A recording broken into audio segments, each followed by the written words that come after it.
Recording started. Hey everybody, I want to welcome you to this little chat we're having here from Tactical Sovereignty.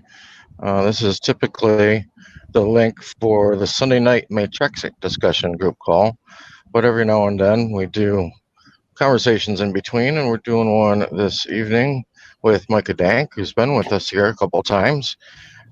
He's an author. He's putting out some excellent information for people. He's got a I believe it's a 6-book series. 7. Yeah. So, and he's constantly decoding more and more information, whether it's Nagamati or different things of interest like that are religion based or world religion based, I'll say. But we just had a few things that he wanted to go over this evening. And so, how are you doing, Micah? I'm well. How are you? I like the background. Excellent. Thank you. It's my first book. Yeah, I noticed I had it in my files. Yeah. Yeah, for people who are watching, it's my first book. Let's just jump right into it. So, have you ever seen the YouTube video of that man who was foraging for food and they brought him to court because of it and he got them to throw it out? I'm very likely I've seen it. I'm sure. I don't really He kept remember any calling himself the details. living man. Oh, yes, I'm very familiar with him. Yeah. So, And if you could explain what he basically did there. right. I think what he did there, he doesn't even really fully comprehend what he did there. He thinks he does. But I remember seeing that several years ago. And I've listened to some of the YouTubes that he does explaining different things. And I see his point of view, how he looks at things. And he does look at things biblically based.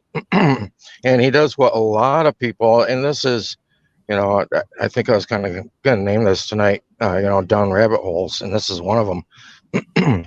But this is one of the things that a lot of people stumble into, and some of them keep studying and figure it out, but some people just stay with this idea and don't move past it, unfortunately.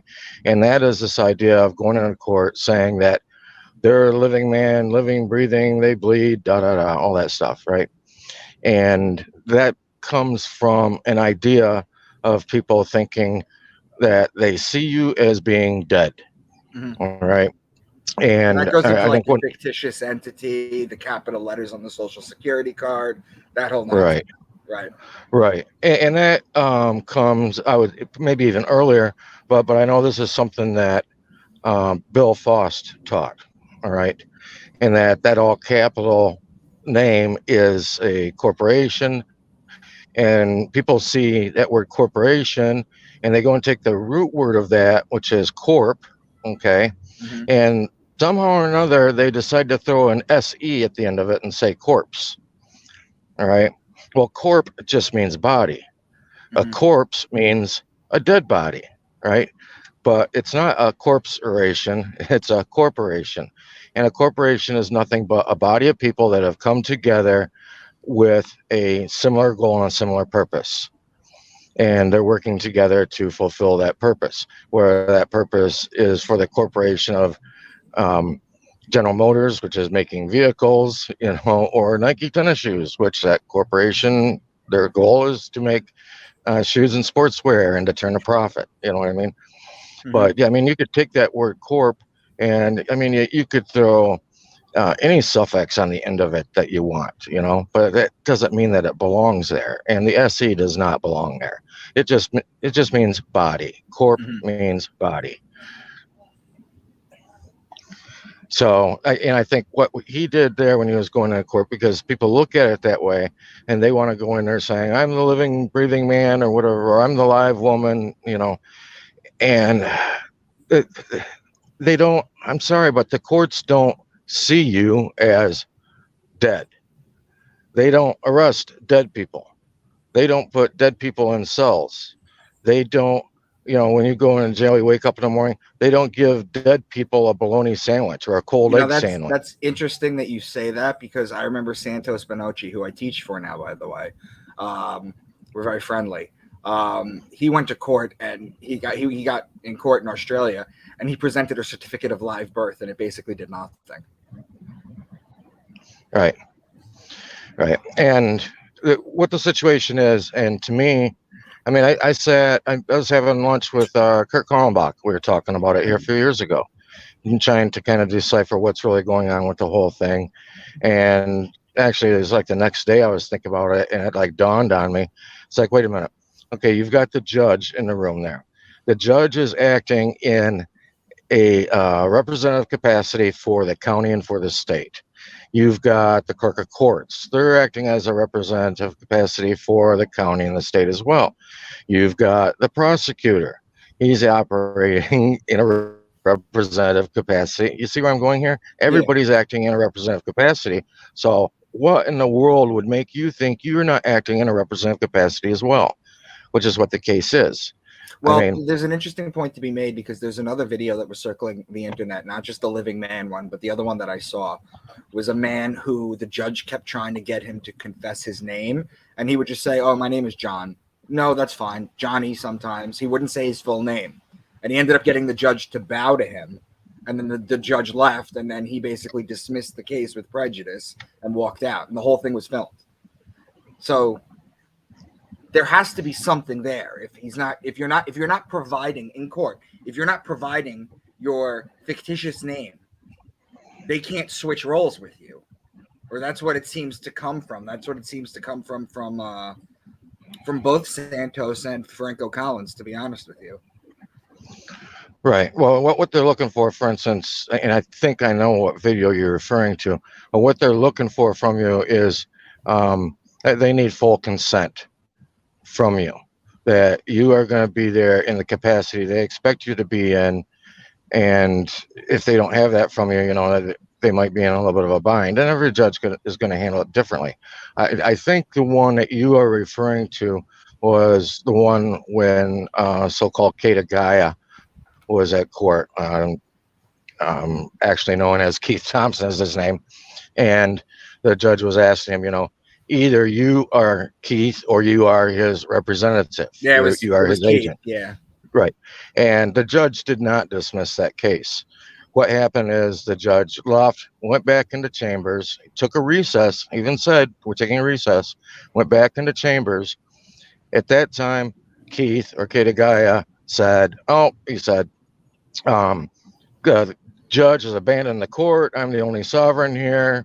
I declare this case dismissed or discharged, whatever he said, and he walked out. Right. That was only the first half of the video. They didn't show the whole video because it does continue, where the judge comes back out and guess who's abandoned the court? Keith Thompson abandoned the court. All right. And so the judge ruled against him in absentia. In his absence, he ruled against him. Really? And he received a fine. Yes. Well, why did he And it bow to him continued then? on. I watched it, and it's like, I wouldn't say he bowed. I don't know if the judge turned and looked down at something or whatever, but it didn't look like a bow to me. And to me, that's kind of like seeing, rabbits and puppy dogs in the clouds, It's, I mean, between the two of those videos, it seemed like Santos makes a case that the court case is ecclesiastical. What do you think about that? All right. Now we have to look at things. It's just like reading scripture. Okay. Things that are written down in history or whatever, we have to look at things not through our lens, but through the lens of those people. Now, with Santos is where's he from? Australia? From Australia, yeah. He lives in Mexico. Yeah. So he's coming from a standpoint of a system that is underneath the British Crown, right? So we have to look at things in the perspective of the British Crown. Now, I haven't studied their form of the judiciary very closely, but I know that when the founders came to this landmass, which, by the way, it was named British North America, by the way, at that time, when they came here to British North America and they were eventually setting up their judicial system, they wanted to step away from what was going on in England, what they had been used to, which would have been partially that ecclesiastical court side, because there's two systems going on. There was the statutory law of the king, and then you had the ecclesiastical court also of the church. And one of the frustrations that people had at that time was that if somebody didn't like a court ruling that they got, say, in the statutory court, then they would run over to the church's court and try and get a different ruling there. And so now you've got two opposing rulings kind of butting heads, and it caused problems. So when they came over here to British North America, and this is easily found in their writings, is that they merged the law of equity and the statutory laws together. And that way it would kind of avoid that situation. There would only be one form. Okay. So let's switch it up a little bit. How about this? Let's see. What should I ask you first? Let me add something to that also, because there's also talk of people that will say, for instance, that the judge will leave and go back into chambers. Okay. Right. And I kind of call that the Holy of Holies, Right. and, they're up above you. I mean, you can look around the courtroom.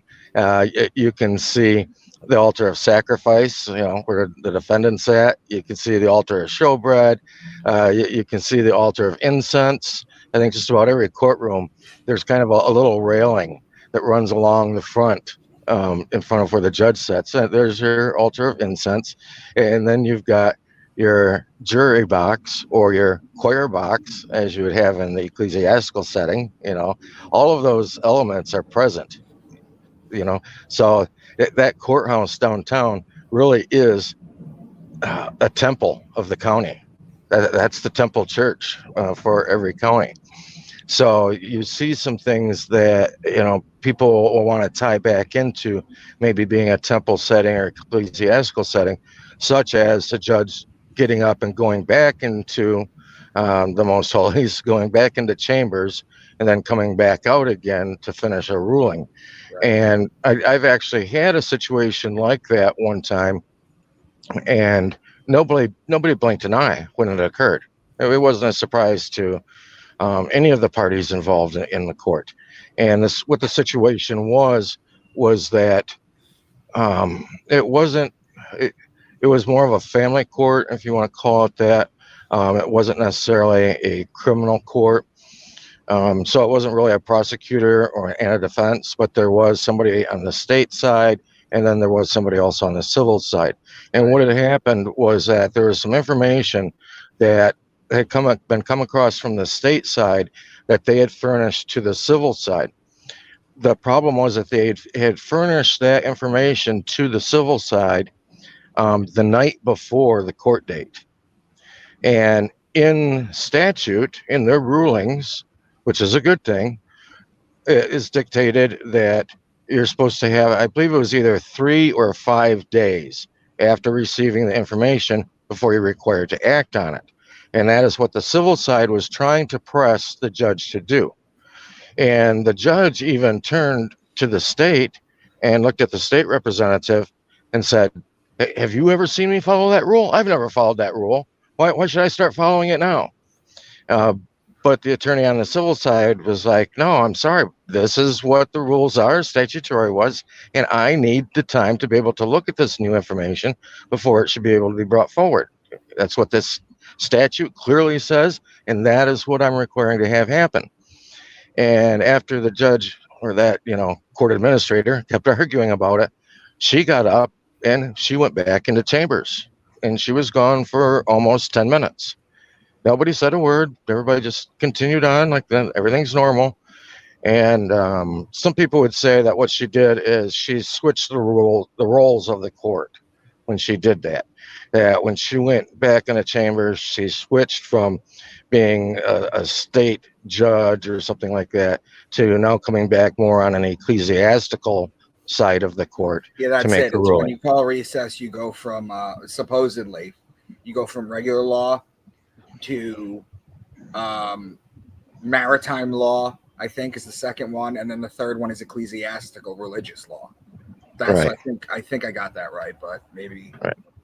And I've heard that claim, but I don't think the judge has to physically do anything, to make a ruling, whether it be a ruling in canon law or maritime law or ecclesiastical or Right. statutory. I don't think they have to do anything physical regarding that. They can just choose to do that on a whim.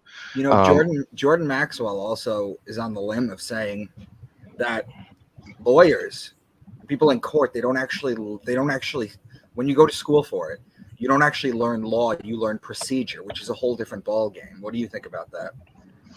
no, that's absolutely true. In fact, I listen to a lot of things and read a lot of things from law professors, and very often that they state right there that the things that are taught in school is basically concepts of law and procedures of law, things Right. like that. You know, Everyone has it's different things. I had a friend that went to Hofstra Law School.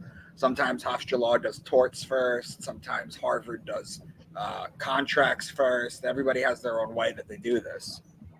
right, right. And now, my opinion in the situation I was in is that because there was a conflict on what this judge wanted to rule, according to what she had normally done in the past, she wanted to make sure she could do what she wanted. Because, see, judges have to also make sure that the rulings that they make stick. They don't want somebody to come back and show that the court made a mistake. And that's You a mean black when mark it's on them. appealed and overturned? Right.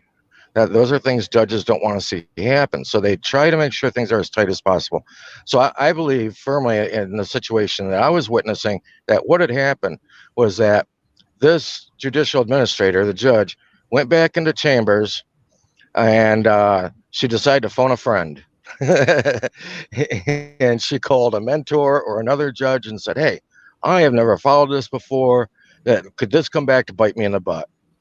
And they probably told her, "Yes, if it's statutory, you might want to follow it. Does it really make any difference whether you follow it or not? Just go ahead and follow it."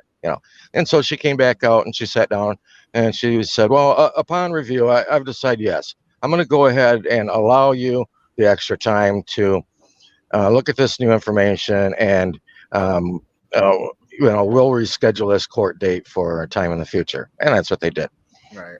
Um, Um, but Remember how last time we spoke about how I think you mentioned that when you go sovereign, you still recommend insurance, like right, car insurance, for example.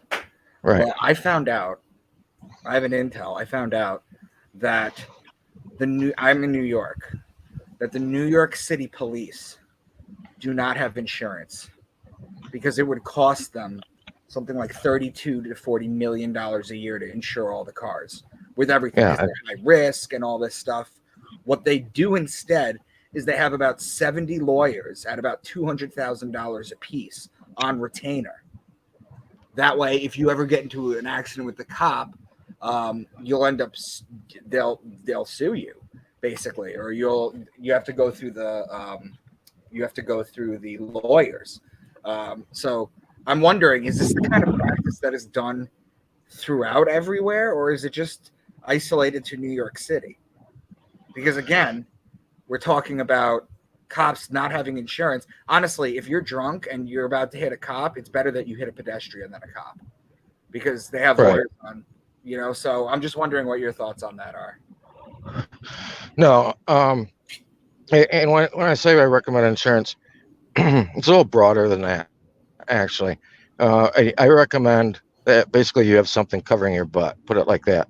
And now, in the case with the officers in New York, if that's the plan that they've decided to follow, then there might be other ones. I'm sure that they didn't come up with that concept on their own. I'm sure, you know, they got that idea from maybe the Chicago mobsters, or something like that. But I think they all have different things that they use, and that because you have to have something that's propping up the value of what you could have damage on your side. Now, every state that I've looked at, for instance, you don't have to carry insurance. If you don't want to carry insurance, some people who are more wealthy, you own lots of property or things of real substantial value, will also carry a surety bond. which is all that insurance really is. It's a form of a surety bond. In fact, you can get surety bonds at a lot of those same insurance companies. You can get surety bonds as well as like at title companies. I've purchased them there before.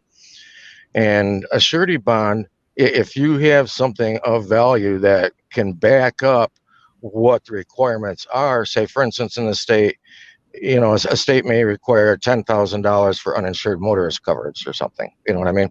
If you've got something of value worth 10,000 that you can use as surety for that, then yeah, you're welcome to do I that. think liability only is something like 50 or 100 grand. Right. Yeah. But so you've got to have something in the background basically to back you. Now, the nice thing about those surety bonds is that a surety bond is a much lower payment. You're looking at a much smaller percentage. Um, I think I had a $10,000 surety bond at one time, and that was running me $100 a year. So yeah, instead of paying $200, $300, $400 a month on your insurance, yeah, you could make maybe a $200 or $300 payment per year if you're running a surety bond instead of running the regular commercial insurance. The situation with the surety bond is that how many middlemen are there between what you own and you? There's just a surety company that wrote the bond. That's it. So with insurance, you've got you're getting insurance company through a store that's a franchise of another company that also belongs to another company. You got a lot of hands in the pot that you've got to feed. So regular commercial insurance is going to run a whole lot more than a surety bond will. And I'm sure that's what a lot of the bigger fleets use is surety bonds to cover their insurance. Otherwise, even on the commercial side, look at your regular bread driver for some company. All those bread trucks they have on the road, that insurance would be really expensive and cut into their profit. So I could see them running things like surety bonds instead as well. So speaking about things, we were talking about Jordan Maxwell before. How do I put this? He makes the claim that your birth certificate, the number at the bottom, the gold number or the red number at the bottom of it, is actually it's a stock on the stock market, and or it's a bond or it's something along that lines. And if you check it, you can see what you're worth. Now, is there a way to access that money? Well, it's like a bank account. If you didn't deposit money into that account, then no, you can't access that account. Only the people that deposit money into it can. And and this is an area that a lot of people are starting to look at right now. Those people that created that would actually be what's considered the principal, because you are, like I was saying, you're in a representative capacity. You are in the agent position, they're in the principal position. And so technically the principal should be the one that's paying the expenses for the agent, if that were the case. Now, as far as that red number at the bottom, I've spent a lot of time on the phone with Vital Statistics, and a lot of these people in these departments, they're bored as heck. And they'll sit on the phone with you for 40 minutes, just chit-chatting, and you can get some interesting info from them. And I actually did bring up to one lady that red number that's at the bottom, because I had ordered a certified copy of the birth certificate prior, and sure enough, it's got that red number at the bottom. And I asked her about that, and she said, well, that's actually a tracking number. She says, so I said, anytime you mean that there's an inquiry made regarding this document, that number will like tick up one? And she said, yeah. And I asked her, I said, well, then there's got to be somebody that holds the file of everybody that's done inquiries into this account. And she said, yeah, but I'm really not sure who that would even be. And I'm sure that's the case. She probably had no clue whatsoever. It's above her pay grade, right? Yeah, but to test that theory out from what she had said as well, I went and ordered 3 copies that day. And when I got them back in the mail, sure enough, that red number was all in sequence, for the 3 that I ordered. One ended with a 2, the next one ended with a 3, and the next one ended with a 4. So what she was saying looked very plausible. No, as far as Gotcha. looking up value or whatever, I remember a number of years ago when I first started seeing some of this info. My girlfriend at the time and I got on the computer, and we didn't use the registration number on the certificate of live birth or that red number on it. We used what it used to be printed on the Social Security card. It used to say your account number. We used that account number, which was the Social Security number, and I think it was the Social Security number without dashes. That's what we put in. And you did that through Fidelity at that time. Now they've kind of changed some things, and I guess there's still a way of doing it, but I put in the Social Security number that I hold to see what came up with that. And if I remember correctly, it was like 15 to $20 million, something like that. Okay. Now, I, you have to remember, and this is going to go somewhere. I have parents who both went to college. They've both held good jobs. They've owned homes, started businesses, things like that. That makes sense. That means the potential of my future value could be very good. So, of course, there's going to be a higher price number there, correct? Hmm. Now, we went and we put in the number for my girlfriend at the time. Um, she, unfortunately, had never known her real dad, who she knew as a dad, had been with her mother for a very long time. He was not even hardly a functioning illiterate. He could not read. Hmm. Um, he could make things out the best he needed to, but as far as being able to sit down and read even a semi-collegiate level, there's no chance of that. Now, her mother, she had gone to college, but she had never utilized her degree in finance. She had always worked at 7-Eleven or something like that. And so when we looked up my girlfriend's number, her value came up to something meager like $5 or $6 million, way lower than what mine had. So that kind of made sense. Now, So in the is it kind of like the number that they come up with? Is that like a lifetime earning potential number that they just assume that you may hit based on your productivity in the world? right, Because that's what it is. You're talking about humans being born in the system as collateral debt for the future. right, That's what keeps the things moving, which is why yeah, it's such a scary thing that with the elites and everything that they're doing from the food to Roundup to everything that they're doing, the fluoride in the water, the pharmaceuticals with the hydrocarbons that end up in your heart, to everything that they end up doing is for population control. And we are now at a point where we're below replacement rate.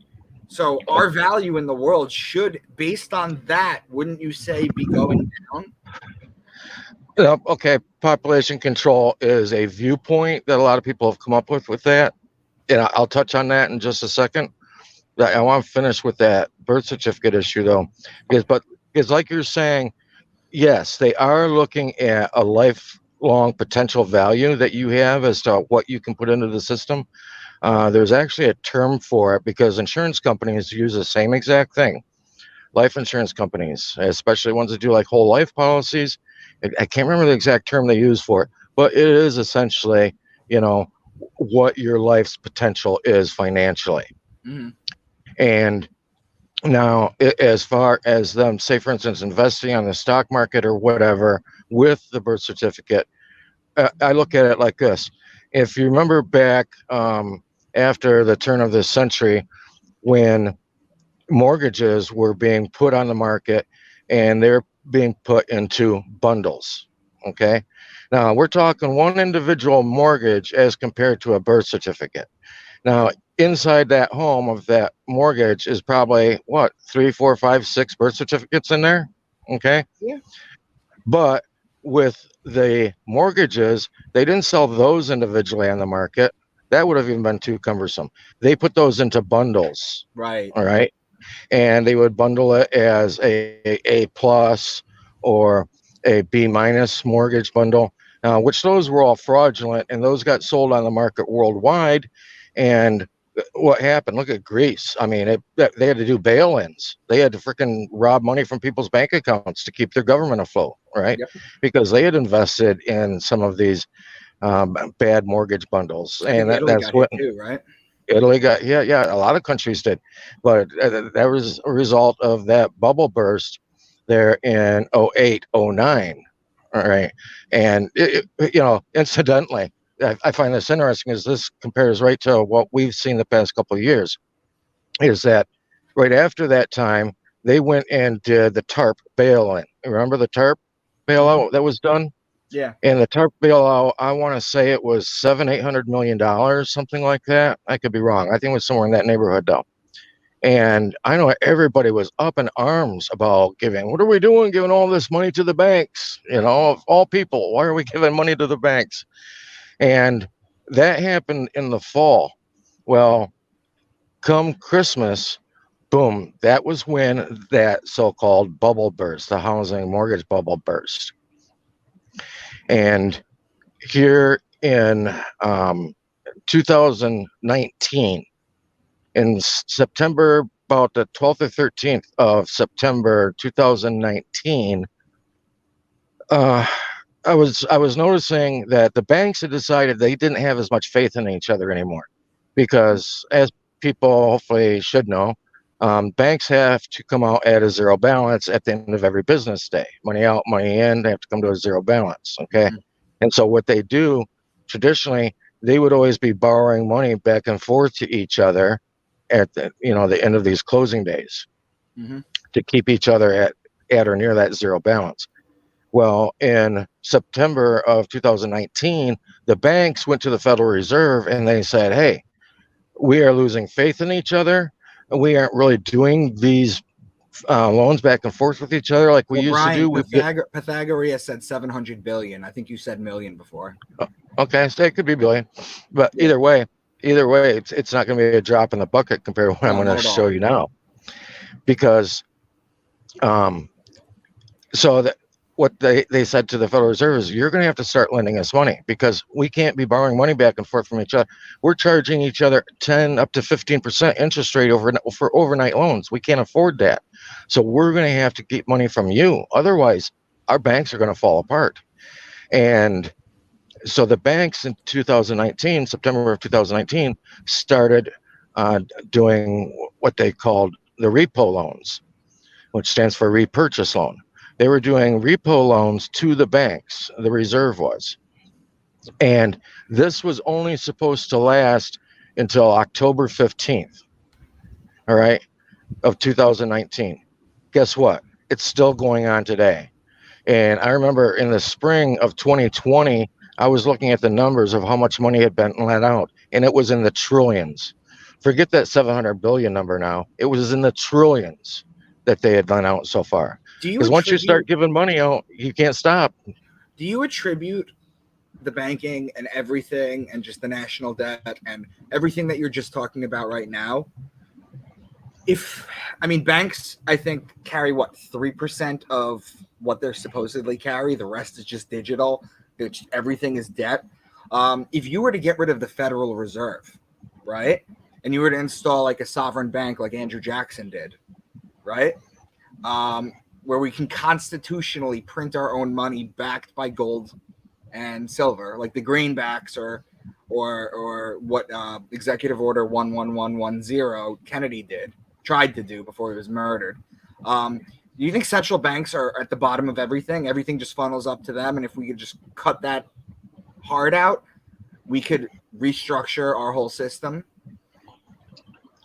Well, the banks kind of do tend to look like the monster in the room, but I would tend to side with what Walter Burien says, who exposed the CAFR accounts. Walter Burien says it's not the banks. This goes back to what you were talking about earlier, Micah. He says it's insurance. It's the insurance companies. That's what really runs everything. Because we see maybe the insurance company on the corner and we think that that's all there is to it, but it's way bigger than that, because there's private insurance people who do nothing but deal in surety Mm-hmm. for I mean, you've got replevin loans, bid bonds, multiple bonds that get underwritten for construction jobs, for court cases, you Right. name it. It really comes to insurance. And but if I think though that if the present day Federal Reserve was to be wiped out and something else was to be established, we would probably be looking at maybe an easy 5 years of really, really tough times and things that would make the Great Depression look like child's play because Wow. everything right now is built on credit. Like you said, 97% of the money is all digital. Right. So much of this is all being run on credit, and there is nothing of substance really holding it up. And so, if you were to yank that carpet off from underneath the world system, and I say the world system because this really is a one world government situation. You take a look at what's happened the past couple of years and tell me that there's not a one world system in place. Of course Everybody there has is. been affected by the same thing. Would And you that's why I, agree? Would you agree? I heard somewhere that talking about insurance. Is it true that insurance was started in order to protect against pirates on the sea? Is that where it comes from? I'm sure it started way earlier than that, even.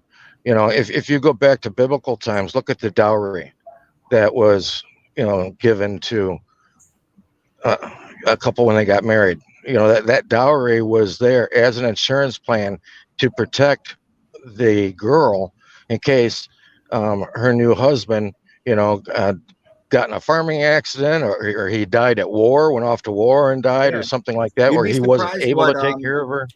what have you ever seen all the things that Gaddafi used to do in Libya for his Oh, people before he was killed? absolutely. Well, okay.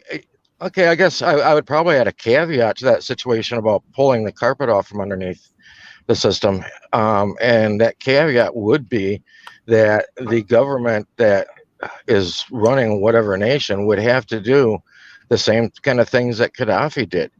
And we even have states, take the state of Texas, for instance, because of the amount of money they bring in oil, they also will fund schooling for people that are, residents or they're native to Texas or have lived there for X amount of years, and they'll use the natural resources to help their people.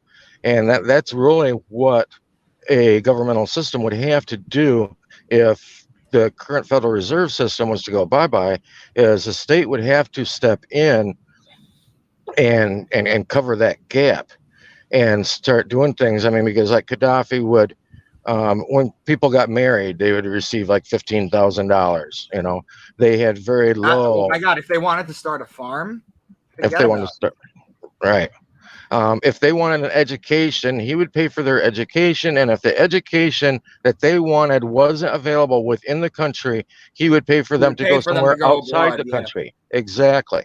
You know, and now those are the kinds of things that need to be done if a leader wants to build a strong country and have a strong economy. That's the kind of stuff you have to do. Currently, we have a government, and I don't use the term our government or our president or anything like that because it's not.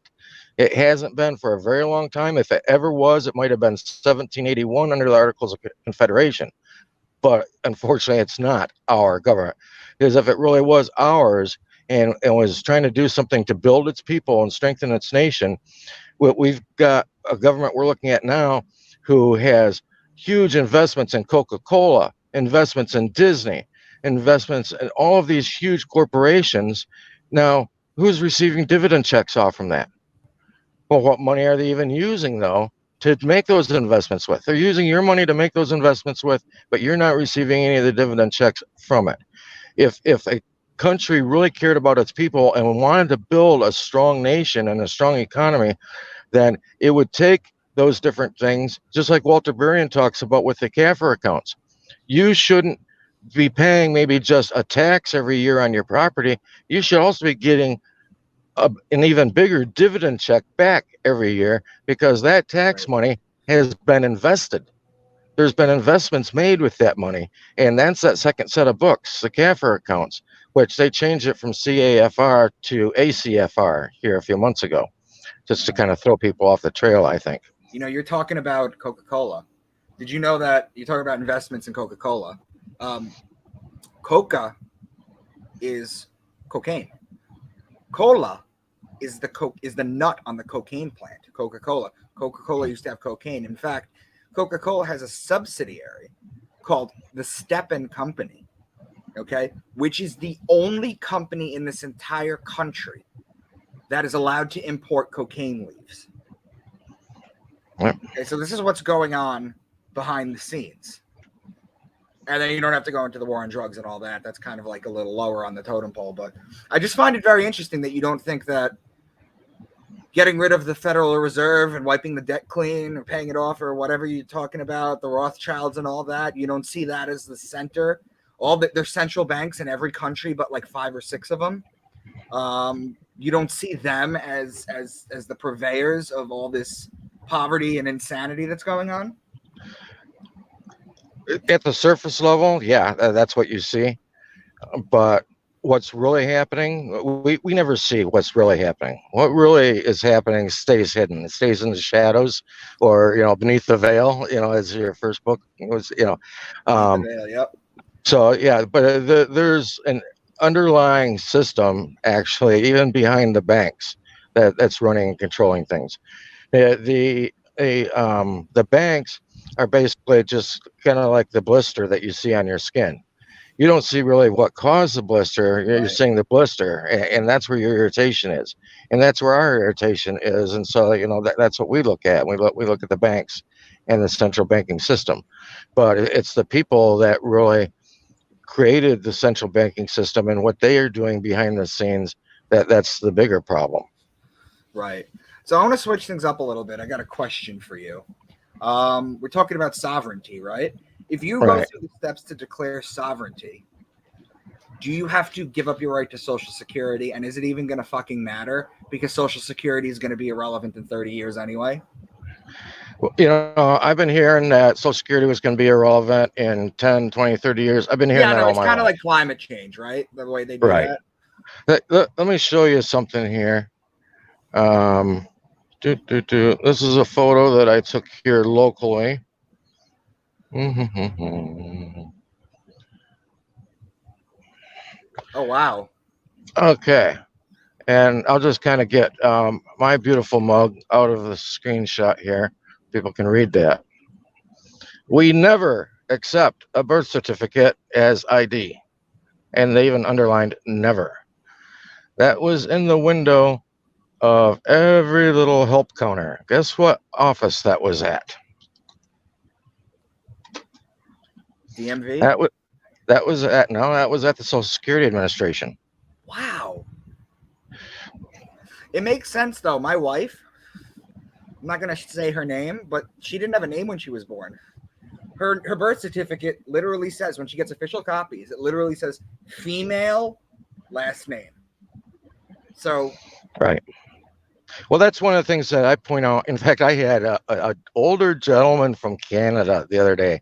He got on this topic with me because he knew this stuff. It was just somebody I ran into in regular life, and he started bringing this up. And he actually had a copy on his phone of his birth certificate. And I said to him, I says, isn't it interesting how identical that looks to the title in your car? And he was like, you're right. It is. It's just like it. And I said, there's a big difference between those two documents, though. And he was like, well, what's that? He said, I know one's for a car and one's for, a baby. And I said, well, here's the difference. The car I drive a Ford Crown Victoria. All right. That tells you exactly what the product is. Well, you look at the birth certificate, and you tell me exactly what product that birth certificate's referring to, because it may use the term female or male, but those are scientific terms. Right. You've got a male and female end of an extension cord. They used to be. Yeah. No, female and male's always been the scientific term. And it's also gendered in other languages too, so. Yeah, in France the spelling's a little different, but it's very similar. But the birth certificates used to say boy or girl, all right, Mhm. and they changed it to male and female. Well, male or female what? A male or female end of a plug-in, a male or female duck, a goat, a horse. Horses have birth certificates too, by the way. Do they really? Yep, absolutely. So, Just purebreds, or? well, yeah, the ones that are the champion horses, the racing horses, things like that. But and so that's one of the things I look at and say, wow, isn't that interesting that these other items also have these certificates? But when you're looking at the birth certificate that they use for the male or the female, nowhere on your birth certificate does it say a male or female what? It doesn't say Homo sapien on it or Well, because if you human look at the word being. citizen, citizen's not what you think it is. Person's not what you think it is. Right? So what are they going to call you? In every job that you apply for, are you a citizen? Do you know what the word citizen means? Citizen is synonymous with subject, and those are both synonymous for slave. Yep. So let me switch this up a little bit. I got to ask you a question. I promised my astrologer Priscilla that I would ask you a question. She's trying to understand the 1099A. I was wondering if you have like a little bit of information that you could give to us, because she's trying to start her business. And I was just wondering any just general information on how to go about that and what have you. All right. Well, when it comes to taxes and things dealing with the Treasury, I haven't had a relationship with them in 20 years. So, and that's not particularly a beast that I would desire to poke. The only thing that I have done that I recommend to people, and this doesn't quite cover what she's asking, but they have a form available that will give you a PIN number basically for that social security number. And because I was talking to a girl who she had gone and applied for a PIN number for her children's, for her offspring's social security numbers. Well, because we know that one of the things that are being done when they're going and taking kids and stuff like that, they're going and they're hitting those accounts is one of the viewpoints, right?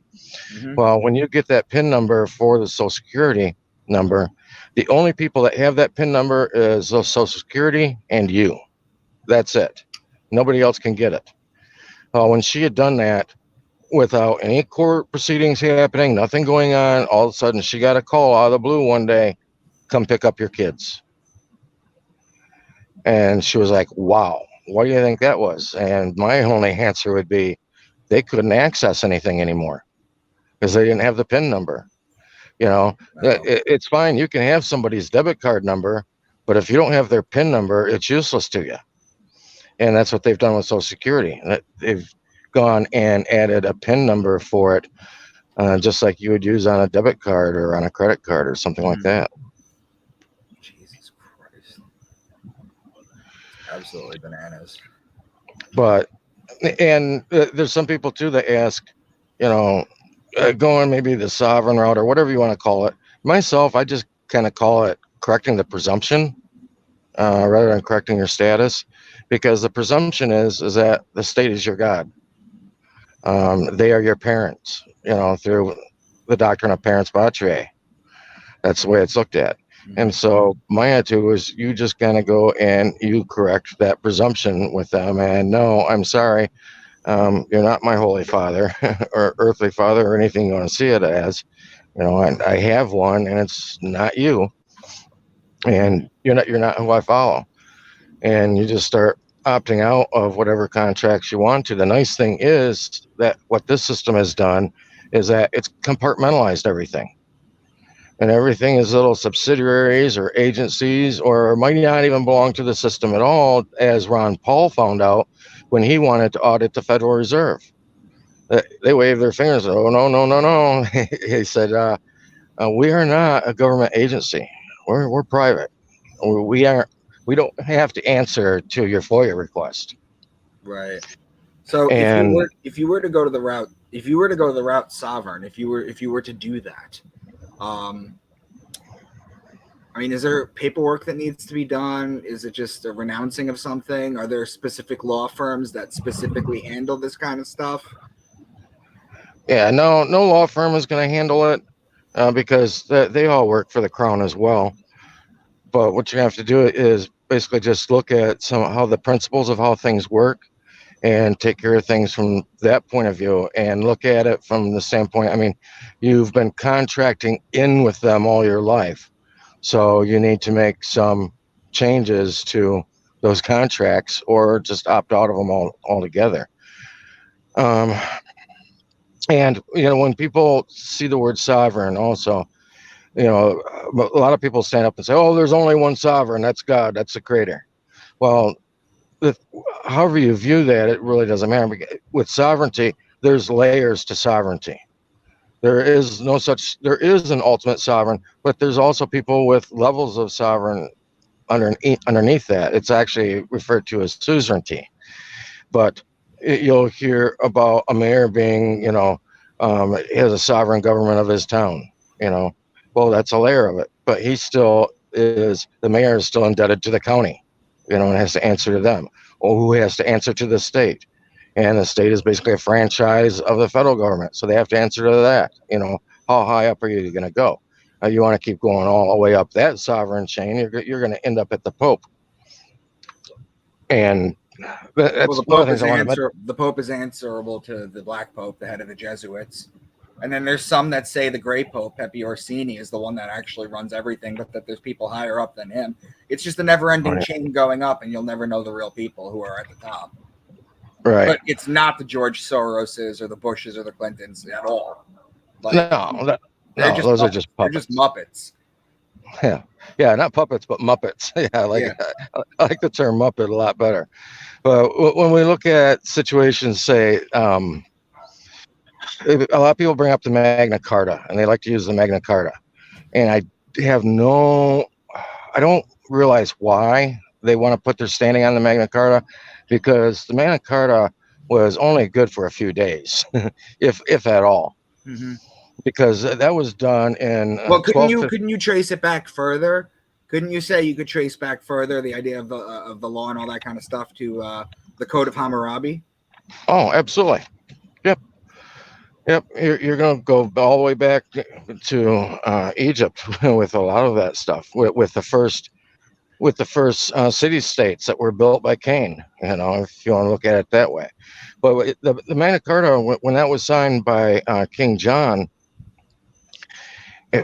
What he was doing there is because everybody wants to say, oh, it's under duress, so therefore it's void. Okay, there's strike one. He signed the Magna Carta under duress because the barons were making him sign it because they were tired of all the taxes they were paying out. All right. And then two, there's something that's referred to as a supervening legality. Okay. A supervening legality would be, say, if a man was pushed off a roof, all right, and right after he got pushed, somebody else was standing there and pulled their gun and shot him in the head, and he hit the ground, what would be the ruling on how he died? Did he die from a gunshot, or did he die because he was pushed off the roof? The supervening legality would be that he died from the gunshot. And that was what happened with the Magna Carta. Was that earlier, a couple years earlier, King John. When was the Magna Carta? I want to say 1214. Is that right? 1215. 1215? Okay. 1215. Yep. And that was signed near Runnymede by King John. But the situation was that in 1213, King John had signed something else over to the Pope. He had relinquished England and Great Britain over to the Pope because he was fearful for his seat in heaven or his place in heaven. And the Pope was even saying that the people that lived, the subjects of Great Britain, weren't even allowed to take mass. And so the people were up in arms over it also. And so King John signed over the crown to the Pope, and all rights of the land, resources, you name it, went to the Pope. but in return, to be able to keep wearing that little shiny crown on his head, he rented it back.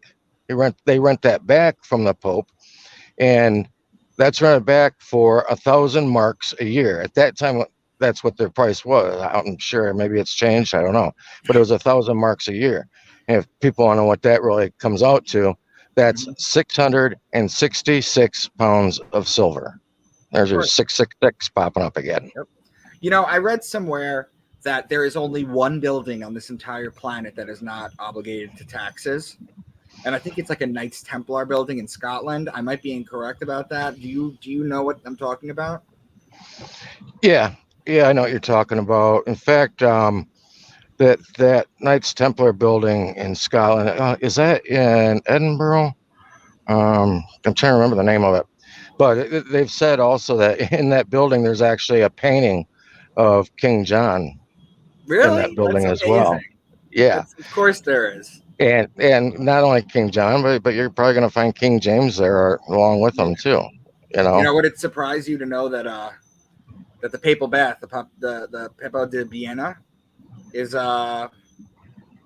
papal bath is surrounded by the zodiac?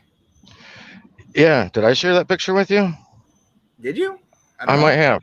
Yeah, but yeah, the papal bath. Yeah, it's surrounded by all that same kind of stuff. Um, and there's something that I told somebody I would bring up this evening as well, because what we're talking about, some of these things that affect the way things run, but though you really don't see it, like the situation with Magna Carta. Um, there's a movement today, and let me see, what's that executive order? It was an executive order under Trump, under the Don. Don, by the way, is a king. It's the head of a family. It's a Don, Mm-hmm. Donald Trump. But he did Executive Order 13844. And there's people that are, okay, Godspeed to them, good luck, all that kind of stuff. But they're using that to, and I don't want to bring up any of the trigger words, but go after some of the different heads of state and with different states and different counties, cities, and even the U.S. Mm-hmm. regarding some of the infringements on liberties that have happened in the last 2 years. Mm-hmm. And people can go look up that Executive Order 13844. It's like But when one you use page. the term liberty, Jordan Maxwell says that when he talks about the Statue of Liberty, it's not the Statue of Freedom. Liberty doesn't Right. actually mean freedom. Liberty, when you say somebody's liberty is what sailors get when they come to shore for leave for 3 days. It's a temporary release, and then they have to go back. That's liberty. That's not freedom. They still have that, rope around their ankle or rope around their neck, or, in fact, you take a look at the Statue of Liberty and you're going to see the chains on the Statue of Liberty's ankles. If you Right. go and It's take a look at ISIS. that, The Statue of Liberty is ISIS. Yeah. right. But yeah, that liberty is not total freedom. And I would say even freedom isn't total freedom. You look at the word freedom. What's dumb? Dumb is dominion. Right. There's still an element of dominion there. And that's one of the things that frustrates me too when I hear people talk about rights. That's why you have something called eminent domain. Right. Yeah, that's ultimately theirs. But when I hear people talk about rights and teach about rights, when I hear that they're not also talking about duty and responsibility, I know they don't know anything about rights, because if you go and study rights, you're going to find that duty and responsibility are linked to that word rights all the time, because without one, you don't have the other. Bottom line, it's like, think of it like your dog. Your dog isn't going to protect your house if you don't feed him. You don't feed and water your dog, he's going to take off. He's going to go find somebody else that'll take care of him. You know what I mean?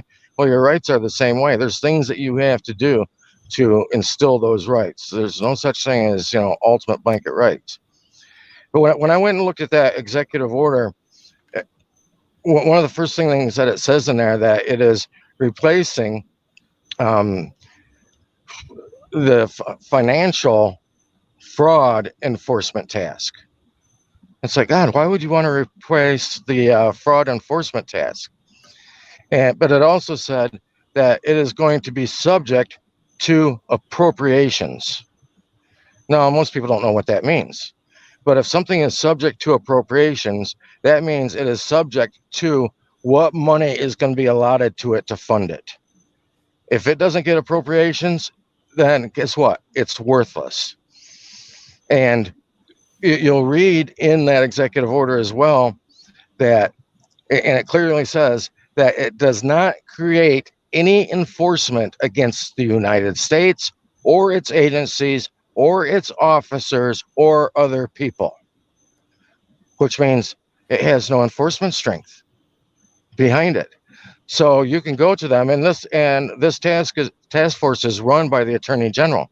So you can go to the Attorney General with your complaints or your affidavits or your notices or declarations, whatever you want to give him, and it doesn't do any good to him, if number one, he's not been granted any enforcement against any of these people that you're complaining about.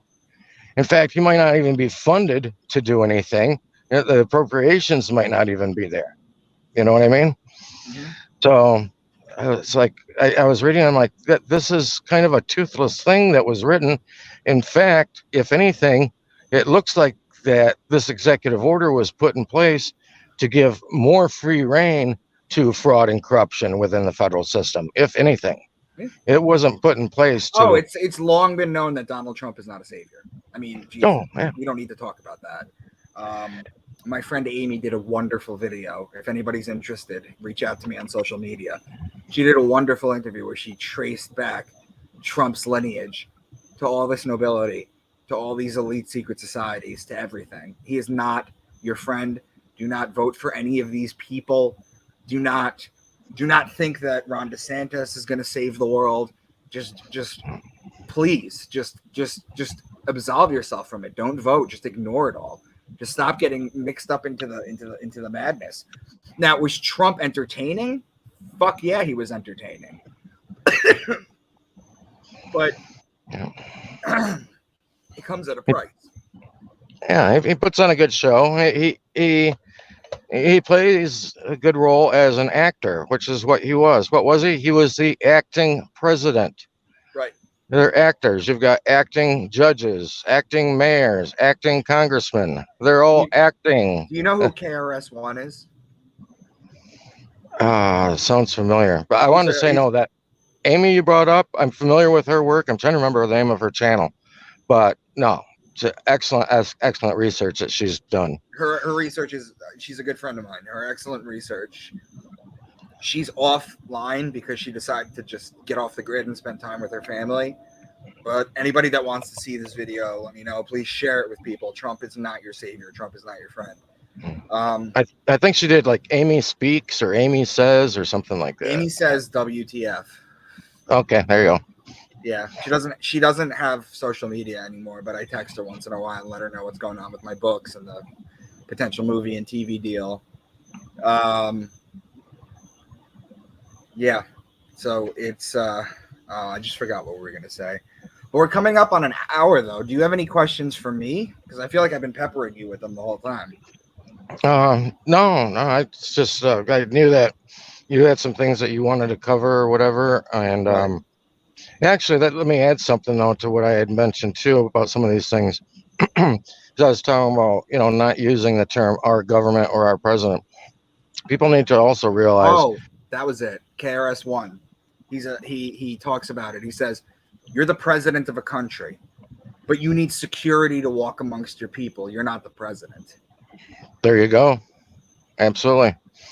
What they've done is they've kind of usurped that seat, and that was done in 1789, but with the ratification of the Constitution that had been drafted in 1787. I mean, it's amazing. I tell people, I talk about it in my first book too, Beneath the Veil.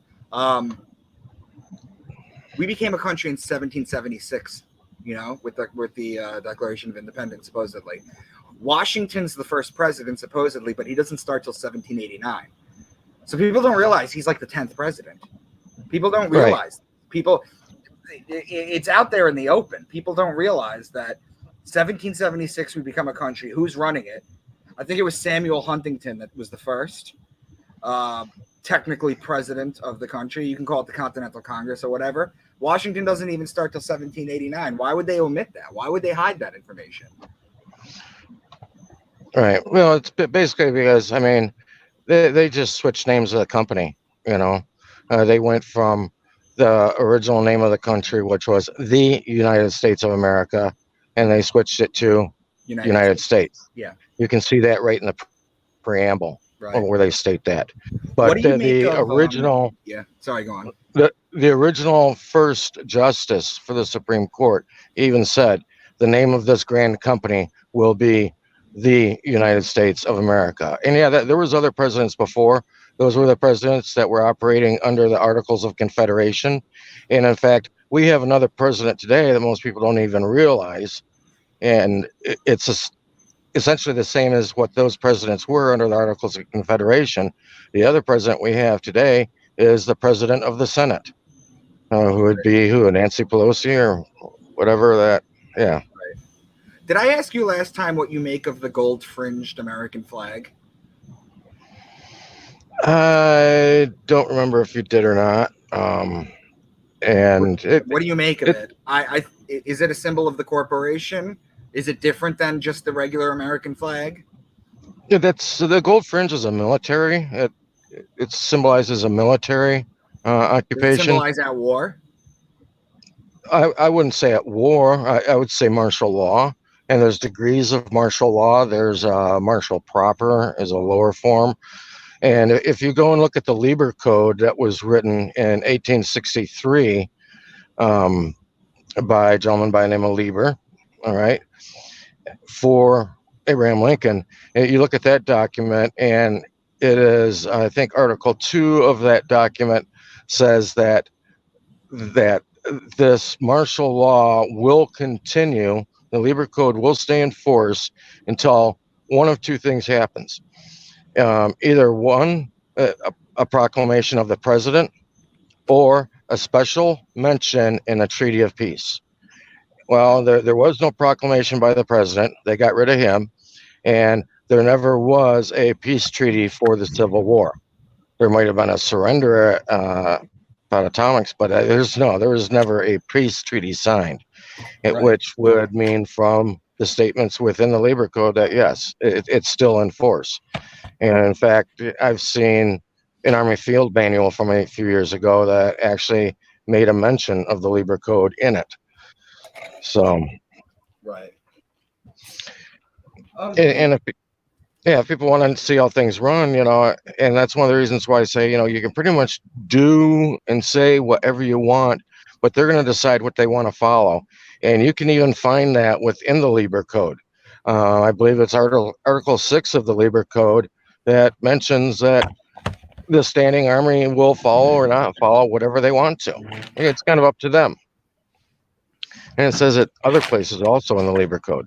But that's basically what's going to happen. The standing army, they're going to do whatever they want. Why? Because might makes right, right? They've got the guns. So. All right. Well, Bryan, thank you for this riveting conversation. We should do this every month or two. Yeah. And I really appreciate it. I'm going to put this up on my YouTube when you send me the link, or you send me the file, and get it on yours too when you can. Yep. It'll go up on mine in about a week because I've got a strike on me right now. So joy. Well, just out of curiosity, you don't have to say what it was. Well, 8 months ago, you said? Yeah, 8 months ago, I did a call with Alvaret, is a friend of mine, and one of the main things that we were discussing on that had to do with parasites, and I'll leave it there. Okay. Fair enough. All right, Bryan. Well, I appreciate it. I will talk to you soon. I hope everyone enjoyed this. It's always fun learning from you. And I'll speak to you soon. Absolutely, Micah. Great talking to you, and we'll chat again. Sounds good. Take care. All right. Bye.